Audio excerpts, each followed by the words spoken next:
What's up, bro?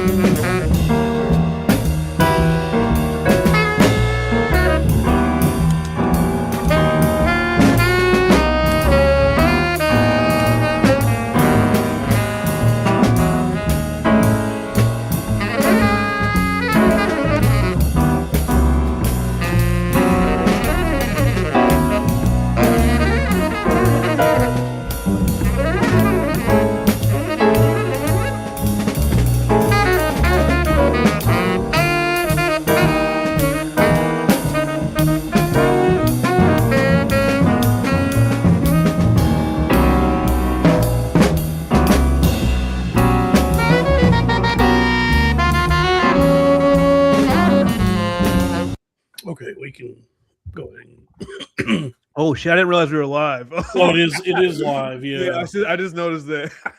yeah. I've been trying something new where I just like play a little bit of music while it's live, Yeah. just to get to ease everyone into it, to introduce everything, like the the AM talk shows I used to listen to with my parents would always have like. Oh yeah, NPR be having that shit on all the time. Yeah. You play some esoteric, obscure stuff that no one, and people listen to go, "What the hell is this?" And then Terry Gross comes in and is like, "I'm not, I'm sitting here with Malik Obama. Is that her name? Wait, no, Malia. I was trying. No. She did transition, and that's her. No, name. there is a Malik Obama. Oh, okay. I think there is a guy named Malik Obama who may or may not be related to Barack Obama. But I was trying to think of Malia. I meant to say I was trying to think of one of the daughters. What are their names? Sasha and there's Sasha Gray Obama. Dude, listen. Sasha has always been a sexy ass name to me. Sasha, Naomi. Okay. Right. Hold on. How old is Sasha Obama? She's old enough, dude. Is she old enough to be? She's in college. She they got Trump's pissed because they got into a certain school that Barron didn't get into or whatever. Yeah. So it says here Sasha Obama is 25. So yeah. Oh wow, she was born 3 months before 9/11. Damn. So she is old enough to be sexy. I'd say maybe a little too old. Nah, I'm just playing. 25 is good. That's a good year. She could rent a car now. Think about that, dude. That is ironic that you be 25 to rent a car, and you said that's a good year. It's like like a good year tire. Yeah, yeah. That's I don't even know if that's ironic. That's a more coincidental than anything. Yes, coincidental. You have to be 25 to rent a car and a Goodyear tires. And that's a good year to cut it off. You know what I mean? That's probably that's my realistic lowest that I would go at this point in my life. It's 25. Maybe 24 if she had a good head on her shoulders and gave me some good head. Yeah. I briefly dated a college gal when I was like in my late 20s at the time. And I mean, honestly, it was pretty cool. It was awesome. But, there is something like when a woman is 20 or I think she was 21. Yeah, because she was able to get in the bars and stuff. So she was 21, but that is like, that's a time I wasn't like this at 21. Just because I was fat and not sexy at all. I wasn't attractive to anybody, but unlike now, yeah, or yeah, I'm quite sexy now. But just like when I was 21, I wasn't the kind of person that was really able to sow any wild oats or was able to do much gallivanting. Right. Oh, yeah, as much as I wanted to. I was always looking at it from inside of my prison cell with my hand pressed against the glass, seeing everybody out there having fun. You're like a bubble boy. Yeah, well, I'm just stuck in my big, fat, disgusting body. But All yeah, right. We're too early for the negativity. I'm not being negative. I don't, because now it's like, I guess now, yeah, I am big, fat, and disgusting, but I don't care. I mean, it doesn't, to me, it's not a hindrance anymore. It's just like, yeah, bitch, you're gonna lift this gut up and suck this dick. I mean, it should never be a hindrance. Look at Louis Anderson. Well, he was gay. Okay. He was a gay. I think he was a gay pedophile. But that didn't stop. And he was. He was. I heard stories about him that he had a bit of a thing for 15-year-old boys. Jesus Christ, dude! But it would never, materialize into anything. It was always like just these whispers you would hear. But he never got like ousted or in any kind of trouble. That is what I heard about Louis Anderson. I guess it makes sense. You look at him, he looks freakish. Yes. I mean, he was great as the mom on Baskets. that was like the perfect role for that guy. Was playing a big fat mom. But what was I saying? Oh yeah, just like when you're 21. I mean, that is an age when you want to be wild and free, like a horse. Like a wild horse. What is a mare? Wild mare. Yeah, Skull says that Chrissy Mare likes wild oats. Yeah, yes. Sowing wild oats, eating them. A lot of oats. And so you got all these mares and stallions running around. So that we dated for a little bit. You know what her little nickname for me was? I'm her little sugar cube. That's what she called me. That's what she called me. Yeah. And then she asked me if she could have some of my salt lick. All right. That is what I imagine a penis would taste like, is a little salty. I just figure that because like the rest of your skin like is kind of salty because of all the sweat and just like you kind of like ooze salt just all throughout the day.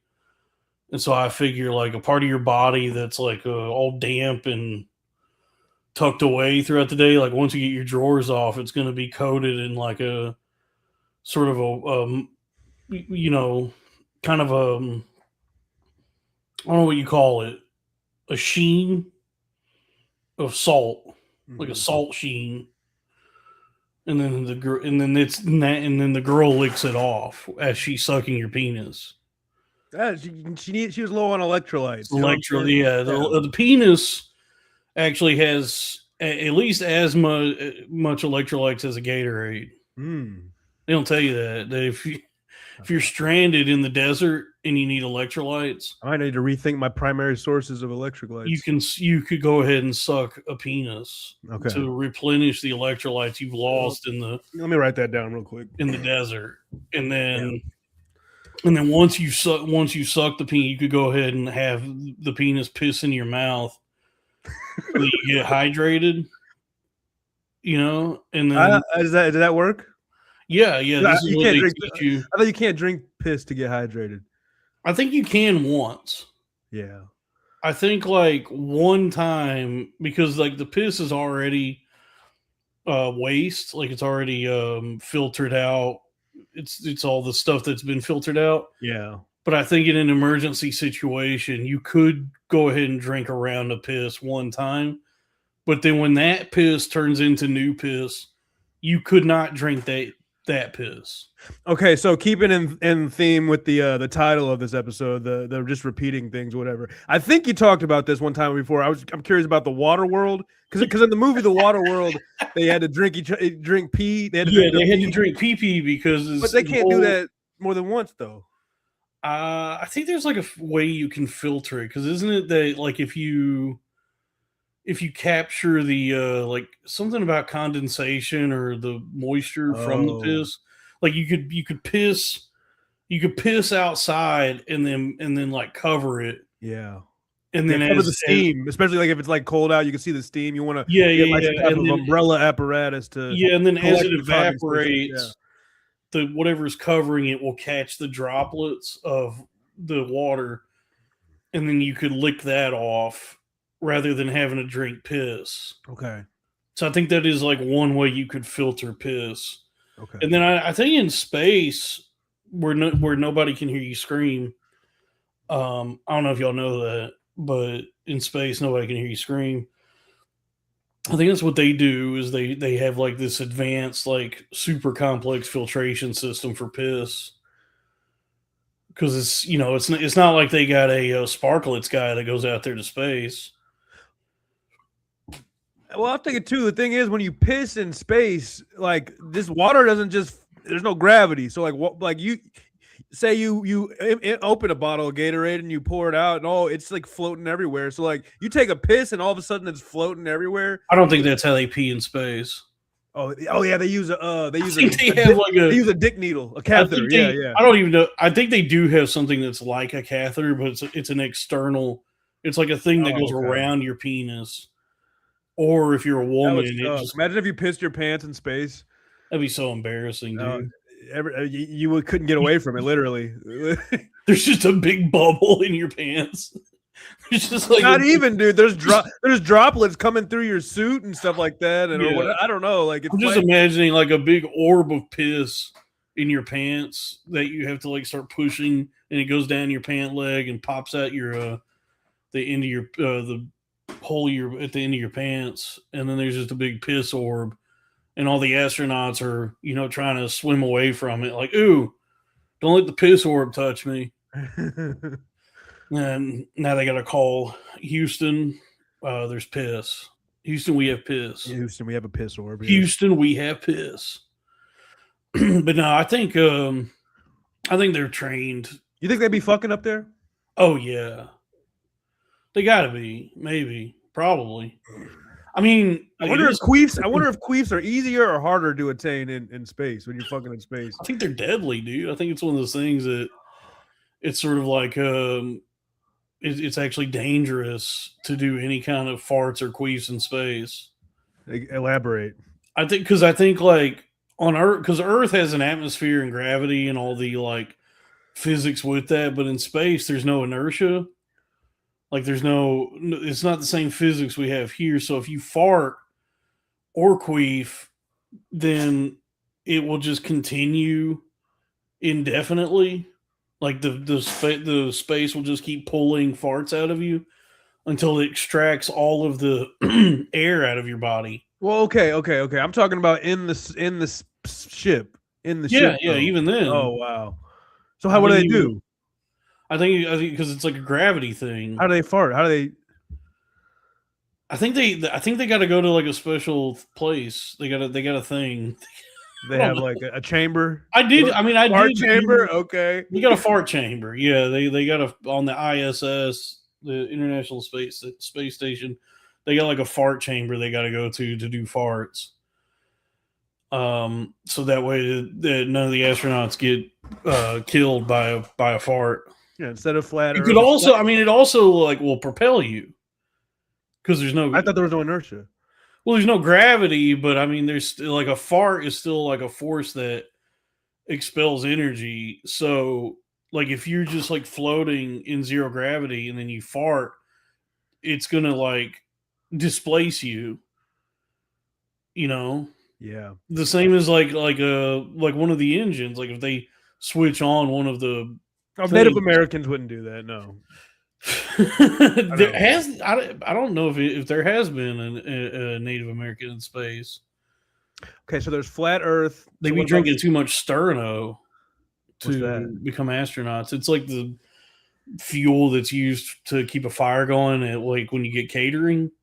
But that's also liquid. Wait, I thought that was a solid thing. It's sold in like either a gel. It's also a gel. Yeah, I've seen the gel. Yeah, I don't know. When I was in college, I studied one of my classes. We read a book by a Native American author named Sherman Alexie, and it was a collection. It was a collection of stories that were fictional. They were fiction stories, but semi based on what life is actually like on the reservation. And it's a book called The Lone Ranger and Tonto Fist Fight in Heaven. Okay. Stories by Sherman Alexie. And one of the stories was about something on the reservation and how, like, a lot of the people that live, people being Native Americans that live in the reservation are like, they're such aggressive alcoholics that when they run out of liquor, when they run out of actual booze, they'll take to drinking Sterno. That they figured out a way to just go ahead. That's the real fire water. It really is. I didn't even put that. Man, I would have aced that paper if I had thought of that. The real fire water. Title, you get an A on title alone. Yep. Yeah. Drinking Sterno on the reservation. So yeah, that's probably why there's never been a Native American in space. But I don't know. I don't know. Yeah, that's a good question. Has there been engines in space? Probably not. They're they commune with the Earth. They're connected to the Earth spirit. Native Americans. Mm-hmm. And we got $5 from Show Me the 1099s. Bing bong. Oh yeah, folks. Hey, welcome to the show, everybody. It's the Billionaire Podcast Network.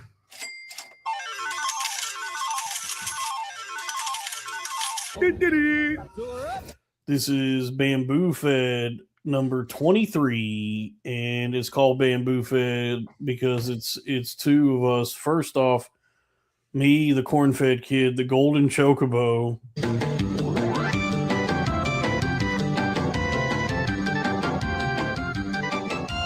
Dolphin Pruitt. And it's Bamboofed because I'm joined by Pandatron. The fuck is up? There you go. What the fuck is up, y'all? Back up in it with a sack of spinach. It's your boy PJ, also known as the half white dynamite, the half black heart attack, the mudblood chud.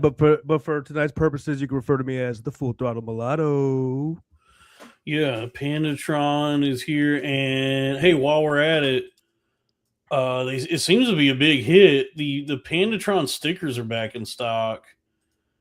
Hey, check this out. If you'd like to show support, go ahead. Yeah, pick one up. We made the first run of stickers a few weeks ago, and they sold out like pretty much immediately. And so there's more Pandatron stickers. They're $3 on the website. And so I don't. My channel's not monetized. I'm still working on that. But if you'd like to show support, go on ahead and buy a sticker. Buy a sticker. All the proceeds for these stickers, they go straight to Pandatron here. We got some other new items. We got these like Square Enix. I guess it's Square Enix. Show those off. Did you ever show those off? Yeah, I showed them on one. Okay, else. Cool. But here, I'll show them here. Yeah, these are all inspired by. Well, it's been Square Enix for like 20-something years now. So, Kingdom Hearts, Final Fantasy X, Final Fantasy VII. We got, and then these little logos. Hey, bro, I'm not seeing this on the screen right now. It's a picture of the whatever you were playing. What the hell is this? Oh shit! Uh-oh. I clicked. Okay, there it is. I guess I still had something else pulled up. It might be glitched because I'm really not seeing it right now. It looks like it's. Do you see it now? It's just the galaxy behind us, or it's just the. Hold on. Yeah, refresh it. Yeah. Okay. Damn it. I'm embarrassed, dude. Now I'm fucking embarrassed. Oh, no. All right. Do you see it now? There you go. You see? Okay. So what we're looking at is Dalton. I'm sorry, go ahead. We'll go back. First off, the Pandatron stickers are back. These are $3. Check it out, guys. And then we got the Square Enix Square Softs inspired Kingdom Hearts, Final Fantasy X, Final Fantasy VII. The sticker pack at $7 is new item. These are cool. This is fun. I like the Heartless, the Corn Heartless. I like the Corn Blade. The Corn Blade. Yeah, that's fun, dude.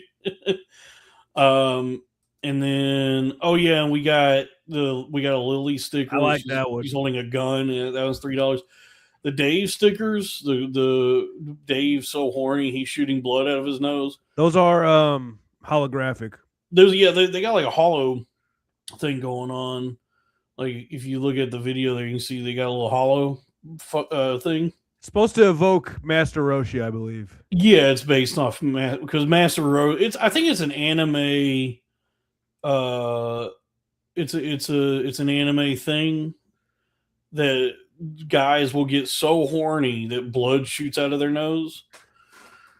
I don't know if it's just Master Roshi. Never witnessed that in my life. I believe it only happens to Japanese men. I've never seen it. I think they got an enzyme. Like the Japanese have a special enzyme that activates when they get horny, and it causes nosebleeds.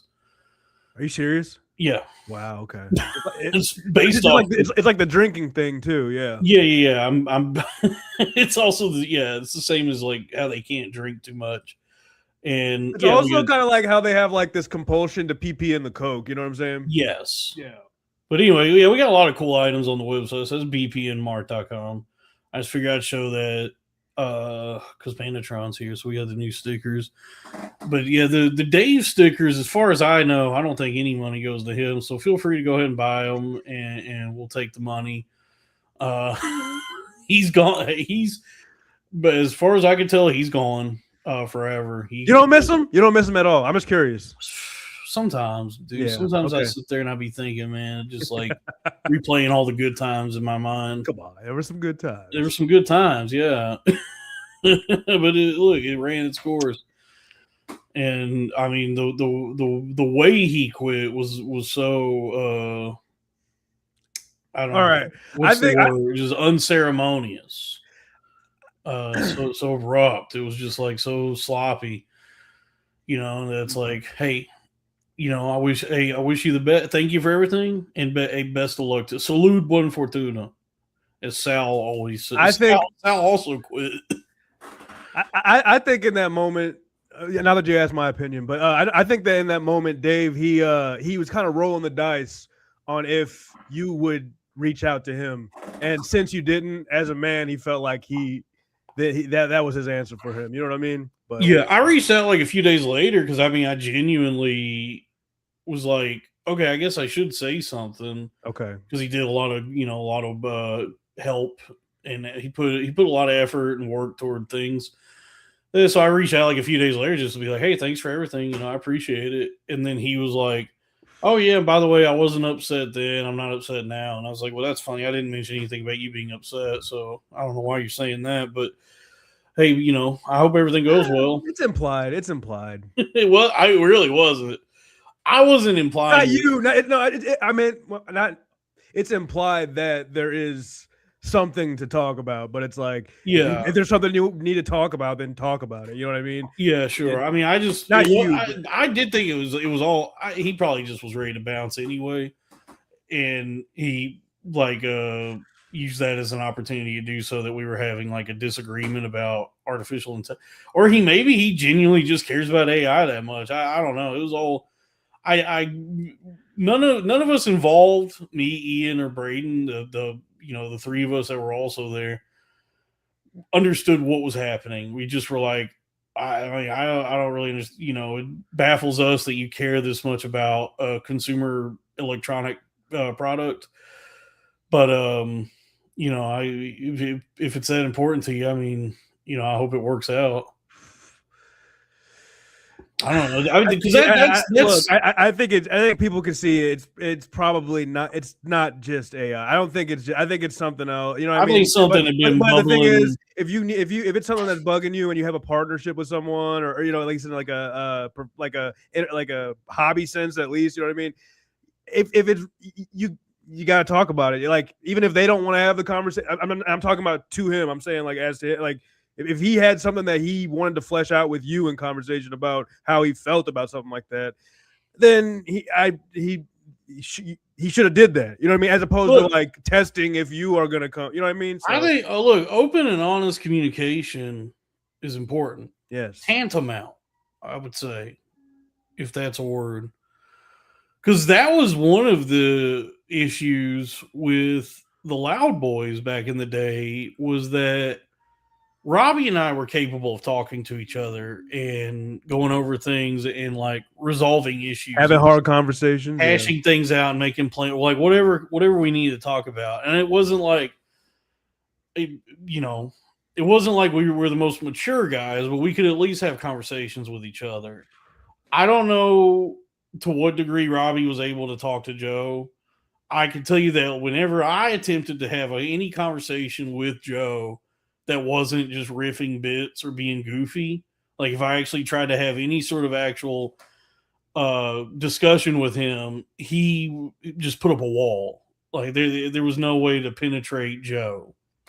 Ooh, Pause. seriously? Hey, don't never say never. You know what I'm saying? But it just like there weren't really open lines of communication with him.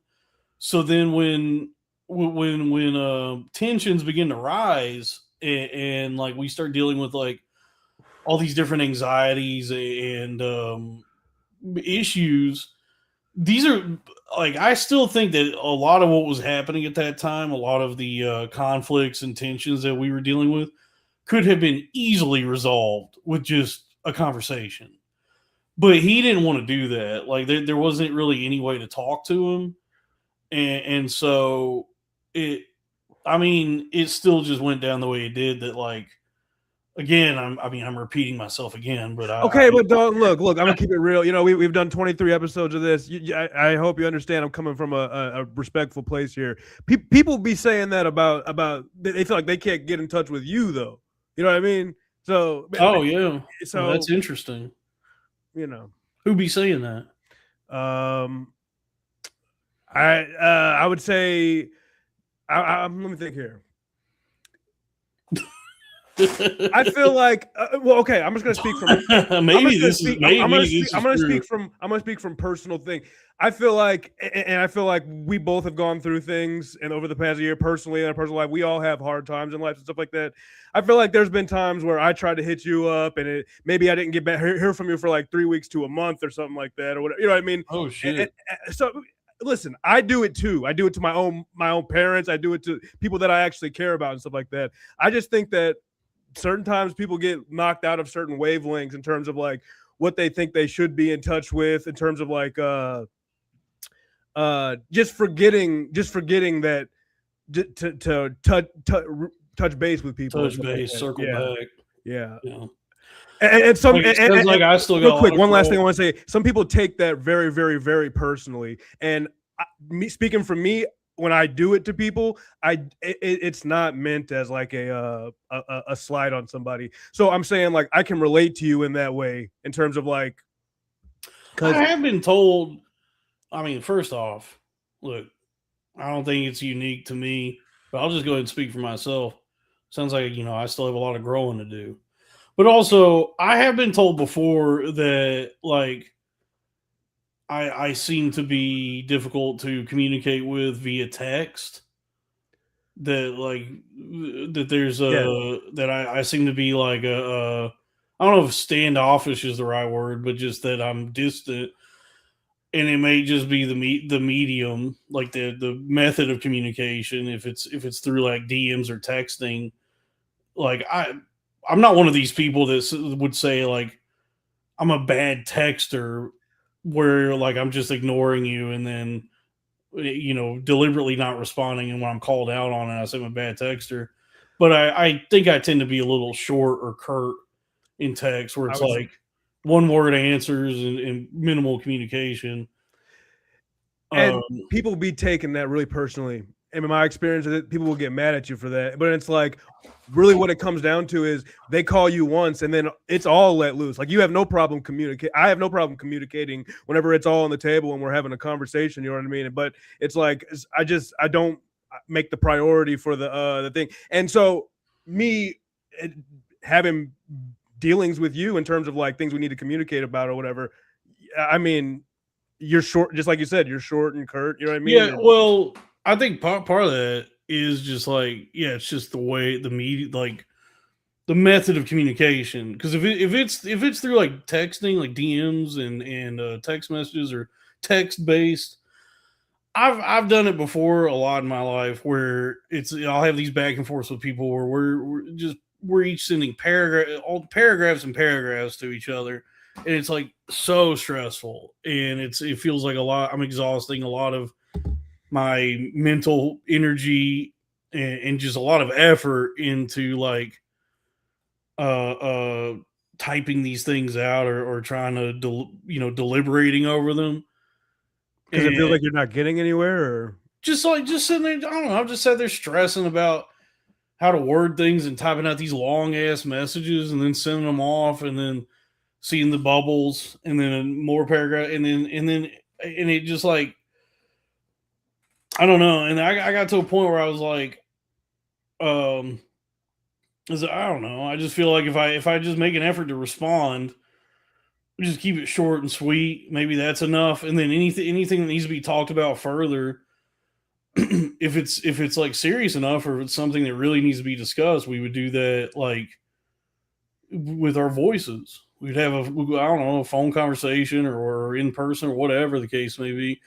Because like, dude, those conversations, and I've had one recently with somebody where it was like paragraphs of messages were coming through, and I just was like, this is why aren't we just talking to each other, you know? But maybe, I guess you're right that maybe some people can't, maybe that's like the preferred method of communication. Well, you know, how you were just describing just now, you feel like, oh my gosh, I got to write all this stuff. I'd be feeling like I feel the same way. I get that feeling too. And then so like I'd be feeling bad. I'd be wanting to keep it short and condensed because I understand that people don't want to do all that. But then in an attempt for me to try to seem conscientious and thinking about other people, I come off as cold, short, curt, distant. Yeah, that's whatever, you know what I mean? Same with me, because like if you send me a message asking me like a yes or no question, or just like trying to confer like what time or whatever, yes, I'll just send back like yes or no, yes, or just like a 7 p.m. Just like a one word thing. Yes. And in my mind, I'm like, hey, that wraps that up. But I could see how maybe some people might interpret that as like, why is he blowing me off? And it's like, I know, I was actually just responding. I mean, I don't know if there's really nothing more to say. Can I say I fucked up things with girls because of that? You know what I mean? Like it's usually a girl. It's usually a girl thing that I find myself getting into a problem with. Oh yeah, when it's girls be on some bullshit though. So that's when you can't be. Girls are the worst. I'm not giving you advice. I'm saying that's when I can't be like short and curt. Man. I have to take the time to decipher these paragraphs and shit. You know what I'm saying? Yeah, my experience with girls is girls have been the ones to tell me that shit where they go, I'm a bad texter, and it's like, no, bitch, you're just ignoring me because you're not attracted to me, which is fine. But don't lie to me. Keep it real. I know for a fact we all looking at our phones all the time. You're posting shit on to fucking Twitter and Instagram and all this shit. So, if you got a stack of people waiting on a message, you don't be posting. Yeah, that goes for anybody. That goes for anybody. Bad texter. You're just like blowing. You know, you're bullshitting me, which is like, I get it. I get what's really being said, which is stop bothering me. Fine, fair enough, but it's not that you're a bad texter. But yeah, I feel like your experience might be different. It's that girls want your attention, and you're. No, I wouldn't say that. I'm just saying in past experiences, yeah. Yeah. So I mean, yeah, maybe. I mean, I feel like at least like it sucks. Dave, though, go ahead. Dave and I did have an actual conversation. Like it feels like we were, you know, the lines of communication were always open, and we had discussions before. And I, you know, it just feels like once everything culminated to what it did and he bounced, I think that was like there was a lot that had just been building up that been unsaid or unfleshed out or whatever. I didn't feel like it was actually said at one point, and leading up to that, I was thinking like, oh, he's getting ready. He doesn't want to do this anymore, which is fine. But you know, I do try to like make sure now. Because I have some experience now in working with other people beyond just like creatively or you know, just like trying to have fun where, you know, like in actual I guess like business endeavors, you know, where there's money changing hands.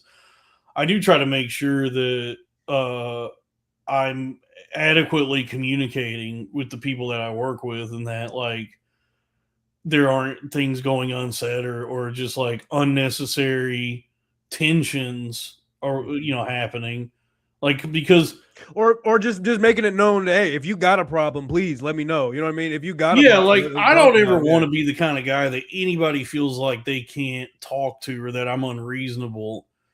Like there was a time when I was like that, which that honestly, now I think about that, might have been Joe's problem. Is that I was the problem? Because I mean, when I look back on that time, I was like very aggressive and unreasonable. So now that honestly thinking about it again, that was my fault. Well, no, that was just my fault. it could have been a clash. He could have had shit wrong with him too that just didn't clash right. You know what I'm saying? So Yeah, that's another thing is I feel like that's just like one of those weird things about life, I guess, is like things work when they work until they stop working. Like everything just runs its course.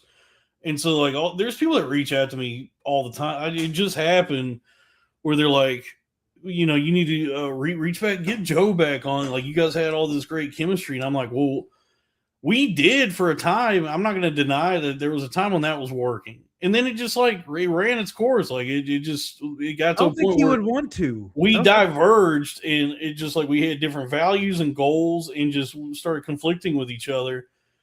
And it's like, if I'd been more capable of like handling that situation, that might have been able to get resolved. But at this point, it's just like, you know, I don't wish him any ill will or anything, but I'm just whatever I'm doing now is what I'm doing now, and maybe there's a point at sometime in the future when who knows what's going to happen. But yeah, I mean, it's just one of those things about life that you can't get too attached to anything, or you just have to make peace with it's like a dog. Treasure the moments. You have it's to like when you get a present. dog. You know, like when you get a dog and he's licking your face. I love this dog so much, you know. But you also have to remind yourself. You have to have the resolve to understand and be okay with the reality that this dog is going to be dead after like 10 years. This dog will die, so I better cherish the time I have with him now and make the most of it. And then, you know, when his eyes go cloudy and he stops being able to breathe good and his joints hurt and he's covered in tumors, you know, I just that I'm ready for that I'm capable of dealing with that in a mature, dignified way. And you know, that is just with everything in life. Life is a tumor-filled dog. That's okay. What you just described is like a very apt and true, but extreme one. I mean, also in life, there's moments in life where shit's going so good or whatever, and it's just a fleeting moment. Like when you meet a friend when you have a friend throughout school that goes to college or whatever, or you know, you go out with a chick for like a couple months or whatever, but it was awesome, but then it's over. You know what I mean? Like such is life. Life is uncertainty. You know what I'm saying? Life, the only constant in life is that it's not constant. Yeah. There is no constant. He knows changes aren't permanent, but change is. That's from Circumstances by Rush. Thank you. Let's get some super chats going. Anyway, so that song we were listening to coming into this is called, I don't know how to pronounce this, Ptah the El Daoud by Alice Coltrane. PETA the El Griffin. It's spelled PTAH, comma, the El Daoud, DAOUD. Anyway, I was like, dude, because I when I go lay down at night when I'm getting ready to go sleep, okay, for a while now, I've just been going on YouTube and putting on these like ambient soundscapes. Yeah, like hours long things. I've talked about them before, but they all just like all those channels just kind of post the same thing a bunch. So it all just started to sound like it's like I've heard all this before, even though it's what I'm putting on as I'm going to sleep.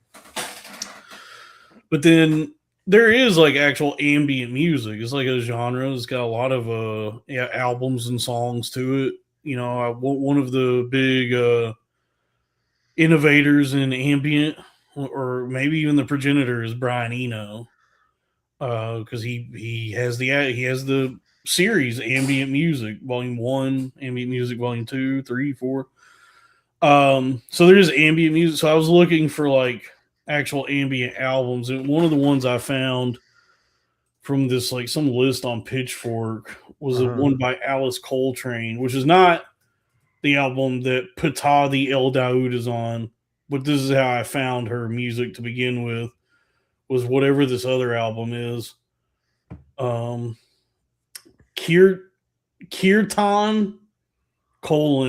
Turia Sings. And it's just like a low humming organ and then her singing. And so I was put that on and I enjoyed that as like an ambient thing to go to sleep to. And I was like, I like this music, so I wonder what else she's done. Because I thought, like, oh, is this Alice? Is she any relation to John Coltrane? Well, it turns out she was his wife, and so they were locked in. I wonder if they fucked to ambient music. Well, they probably were fucking to jazz music, like the kind of yeah. Honestly, probably like the shit we were listening to. You would consider that ambient?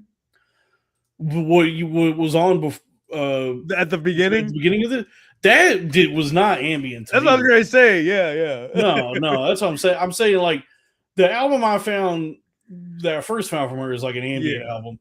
Whatever this is, whatever we were listening to at the beginning of this, Ptah the El Daoud, is what you described. You said this reminds me of waking up in a frantic, intoxicated way, and I need to get somewhere ASAP. It works better when people can hear it too. But yeah, because I put that on yesterday. Like I just found that. I mean, that album's I think it's from like the 60s, 1970. So yeah, it's an album that was recorded in 1970. I found it, but we're always discovering new things, even though they're old.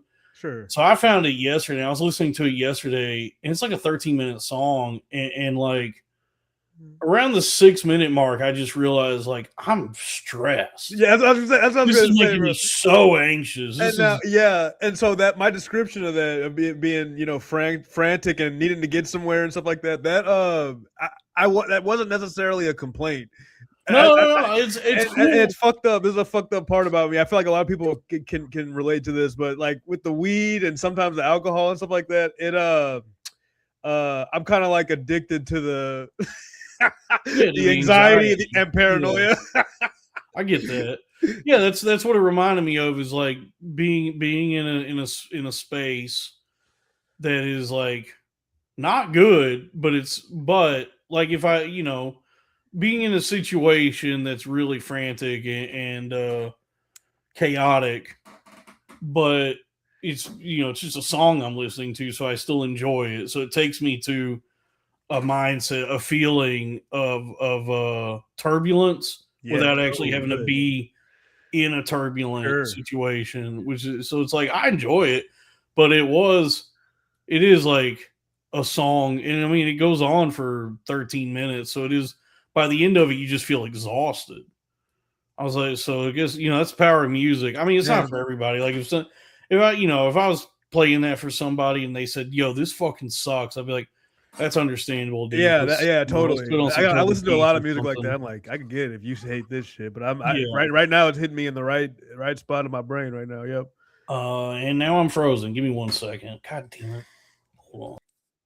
What's up, y'all? It's your boy PJ back up in it with a sack of spinach. I see y'all in the chat. Matt Street Jesus, thanks for stopping by. We got Ralph, good to see you, buddy.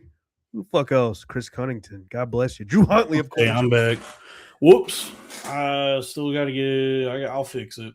Hey, if we get some super chats going, I can get a new iMac. They start at $1,500. Bro, you can. Your purposes can be met for more than half of that, less than half of that. I like the iMac. Okay, they got colors now. They got blue, green, pink, purple, yellow, and silver. They still got the classic silver. But I do like I know the Apple computers can't do all the same things like a PC can do. Like the commercials would make you think that the Apple computers are the coolest, but I guess there is a lot of stuff that you could do with Windows operating systems Sure. that you can't really, and it's a You lot of have like more all control, but it's not necessarily user friendly. Yeah. like there's a lot of all the just like if you're one of these people who's all in the tech and wants to have more control and access to all the shit a computer can do, of course you get Windows.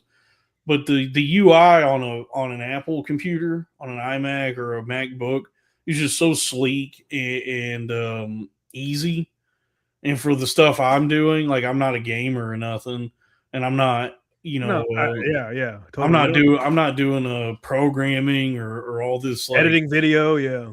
actually editing video is, But like, I mean, like And with Apple intense is good for effects, that. with intense effects, I mean, and stuff like that, like overpowering stuff.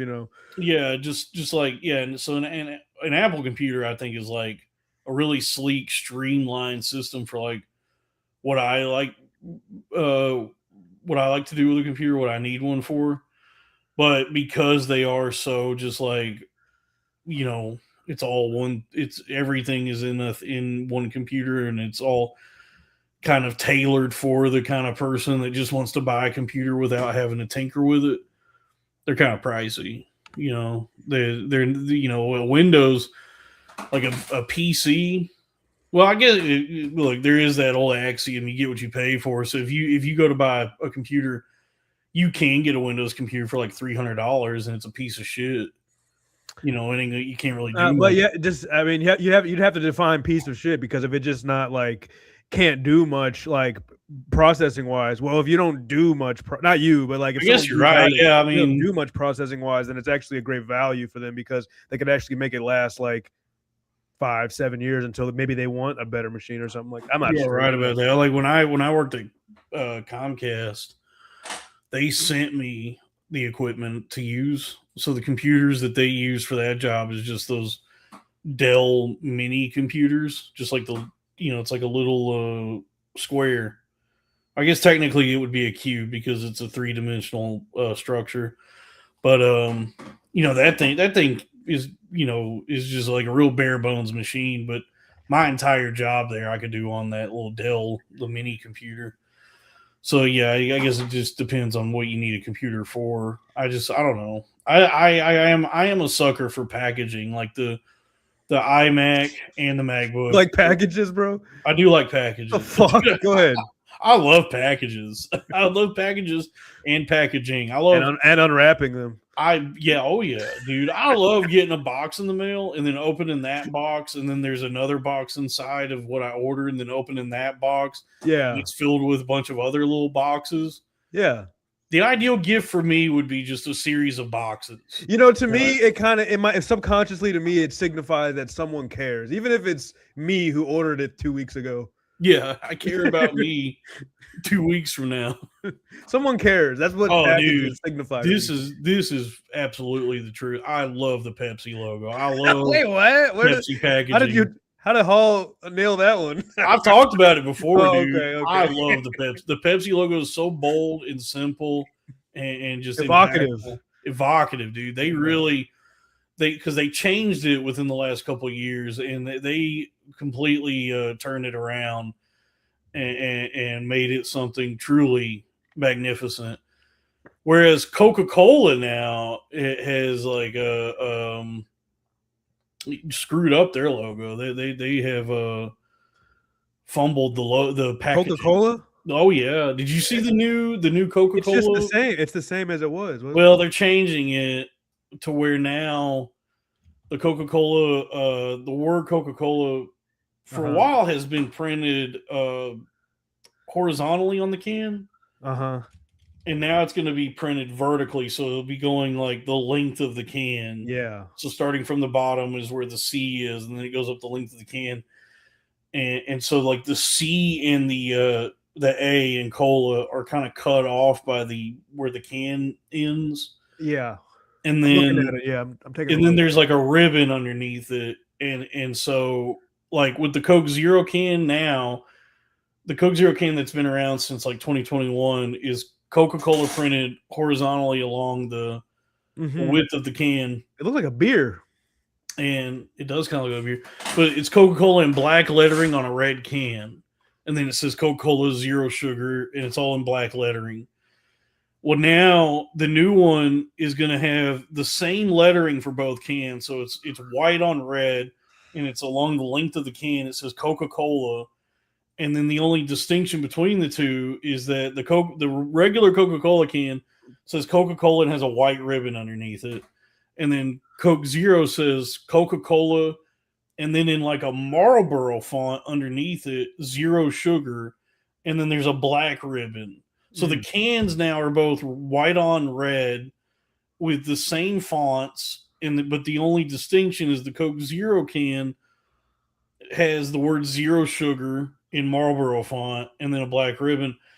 And it doesn't, I mean, first off, it creates too much confusion or that it doesn't create much distinction between Coke and Coke Zero, whereas, I mean, honestly, they got it right. The Coke got it right the first time with Coke Zero with the black can.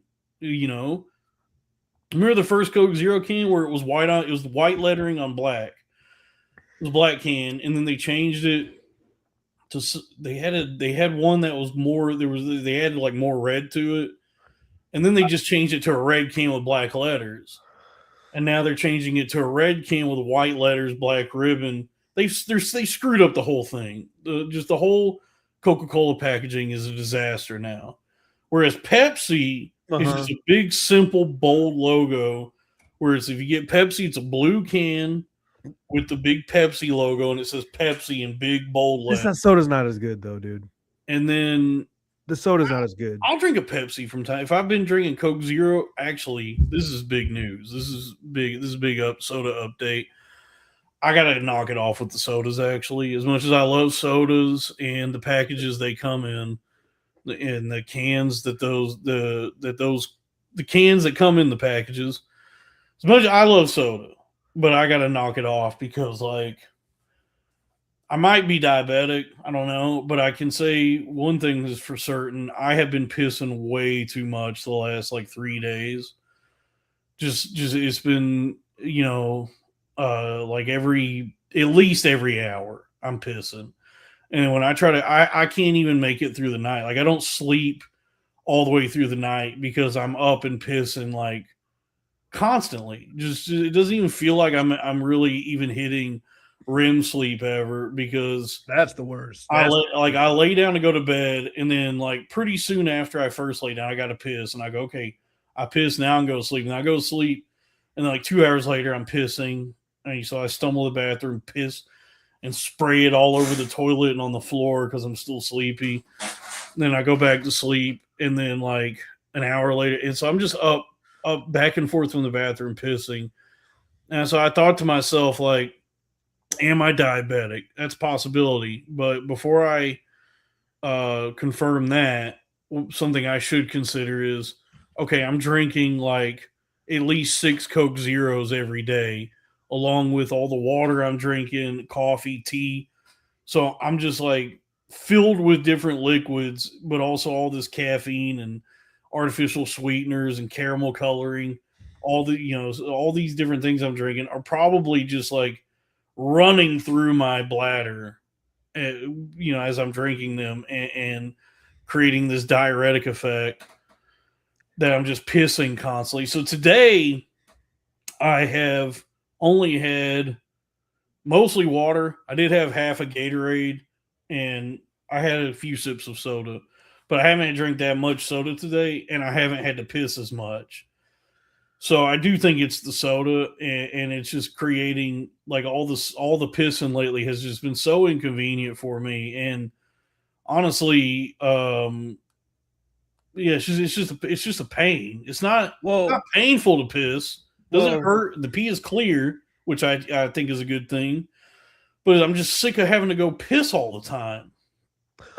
So I gotta cut out the sodas. Could be prostate. Could be enlarged prostate. Well, look, as your registered healthcare professional, I would like to say that next time do what Katie says and taste your piss. See if it's sweet. Maybe. Yeah, I'll try that. But that's why normally I got my big Stanley Cup with me full of Coke Zero, but no, today I got a Saratoga sparkling water right here. I got this But then, for when I don't want the sparkling, I got an Ozarka spring water. This is still water. Okay, so it's a good thing to drink more water anyway, or to not drink water instead of soda. But I just because I haven't drank alcohol in probably at least 4 years, so I don't like have anything I do that I put in my body really that's fun, so to speak. get creative, man. And so the only thing I like once I cut out all the fun substances that I used to ingest, the one of the things I picked up was like, well, I do love soda. Like soda kind of served as this it was not a placeholder because I'm not going to start drinking again or anything. It just served as a replacement, I suppose, just like uh, uh, something that would suffice in place of drugs and alcohol. Mm-hmm. That I still like really enjoy and made me feel good. But turns out you actually cannot drink. Well, now it can be that jazz. Zeros a day. Do what? I was saying now it can be that jazz that makes you feel frantic and paranoid and yeah, sweat a lot. yeah. Okay. Well, the chat is calling me out on it. Okay. Yes, I also have the kratom, which I'm cutting back on as well. And honestly, these are a fucking problem. Also, these someone in the chat said Zen, but I don't like Zens. They don't come in strong enough dosages. So I get this brand, which is spelled FRE. Phonetically, I believe that would be pronounced Frey, but I don't know. But these come in 15 milligrams, so I'll be taking these. But even these, I'm using too much. Like I'm going to bed with them and just sleeping with them in my mouth, which I don't think is good. So I have not. I think I've handled sobriety like okay. Like I haven't felt too tempted to return to the really destructive stuff that like was hurting me. But just like I replaced all of that with all these other things that I am like constantly reaching for in this like this effort to just feel okay in my own skin. And unfortunately, God won't let me do that either. Yeah. So sometimes that's what I've been thinking about, man. I've been needing a factory reset, like no substances, just kind of like living life day to day. You know what I mean? Reset. You know what I mean? yeah, it's like that anime One Punch Man. Okay, in order for him to get so ripped, he got ripped in like 2 years. So what he did was he didn't use no AC, no heat in the winter. Okay, and he did like 1,000 jumping jacks a day. I don't fucking know, something like that. oh shit. Sometimes that's all we need. 1,000 jumping jacks. Might be diabetic is crazy. Street Jesus $2. Thank you. Hey folks, keep the super chats coming. I just got something just flashed on my screen that said my keyboard the battery just died on my keyboard, so I can't type anything in. Well, no big deal. The One Punch Man workout is 100 push-ups, 100 sit-ups, and 10 kilometers of running every day. So like you gotta work up to that. You can't to do that in one day. You know what I mean? Let alone be like 6.2 miles. I mean, you could do that, but you have to work up to it. You can't just do it off the rip. Oh, by the way, we're gonna continue streaming, but after this is done, everything from this point on, I just slapped my fucking microphone. Everything from this point on will be on the Patreon. But we're not going to the Patreon right now. But when the stream is all said and done, and then it's a recording that's up on YouTube and on the audio feeds, everything from now until it ends is an exclusive on the Patreon. Everybody, please go subscribe to my channel. I'd really appreciate it. Pandatron, we do a show every Saturday right before Dalton streams most of the time. So come and check us out Saturday afternoons, please. God bless. Yes. Okay. Actually, before the Patreon, go to what's your channel? YouTube.com/@Pandatron. I don't even know. It's like Pandatron TTV or something like that. I don't know. If you just type in Pandatron, I'm going to be the most subscribed one. It's not a lot of subscribers, but it's the most subscribed Shit, one. I can't even type anything in. Okay. Well, folks, be sure to subscribe to Pandatron's channel. Just type in Pandatron on YouTube, one word. You'll find my stupid face. And subscribe to the Patreon for this channel, which is patreon.com/cornfed with Dalton Pruitt. So it's 1 hour, 3 minutes, and 55 seconds. And then it's the Patreon. The one. So